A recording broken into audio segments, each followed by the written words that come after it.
Sunitha Williams తల్లి బోని Slovenia సంతతికి చెందినవారు. సునీత తండ్రి దీపక్ పాండ్యా. కుటుంబం గుజరాత్ రాష్ట్రానికి చెందింది. సునీత విలియమ్స్ 1987లో యునైటెడ్ స్టేట్స్ నేవల్ అకాడమీ నుండి భౌతిక శాస్త్రంలో బ్యాచిలర్ డిగ్రీ పొందారు. తర్వాత 1995లో ఫ్లోరిడా ఇన్స్టిట్యూట్ ఆఫ్ టెక్నాలజీ నుండి ఇంజనీరింగ్ మేనేజ్మెంట్లో మాస్టర్స్ డిగ్రీ పూర్తి చేశారు. ఆమె 1987లో యునైటెడ్ స్టేట్స్ నేవీలో చేరి నావల్ ఏవియేటర్గా సేవలు అందించారు. 1998లో నాసా వ్యోమగామి ప్రోగ్రాం కోసం ఎంపికయ్యారు. వివాహం విలియమ్స్తో. సునీత మైకేల్ జే. విలియమ్స్ను వివాహం చేసుకున్నారు. మైకేల్ ఫెడరల్ పోలీస్ అధికారి.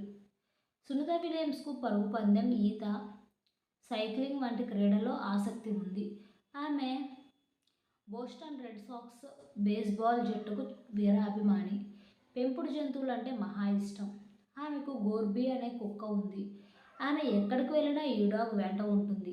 2007లో సునీత విలియమ్స్ భారత్లో పర్యటించారు. ఈ పర్యటనలో సబర్మతి ఆశ్రమం, గుజరాత్లోని తన పూర్వీకుల గ్రామం జులాసన్ను సందర్శించారు. ఆమెకు సర్దార్ వల్లభాయ్ పటేల్ విశ్వ ప్రతిభ అవార్డు, పద్మభూషణ్ పురస్కారం అందించారు. అందుకోసం సునీత విలియమ్స్ తన వ్యోమగామి కెరీర్లో అనేక రికార్డులు సృష్టించారు.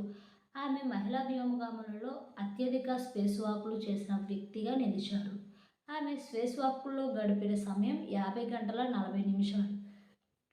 ఆమె మొత్తం 321 రోజులు 17 గంటల 15 నిమిషాలు అంతరిక్షంలో గడిపారు. అమెరికా వదిలి వెళ్ళకండి, భారతీయులకు హెచ్చరిక. కారణం ఏంటి? భారతీయులతో సహా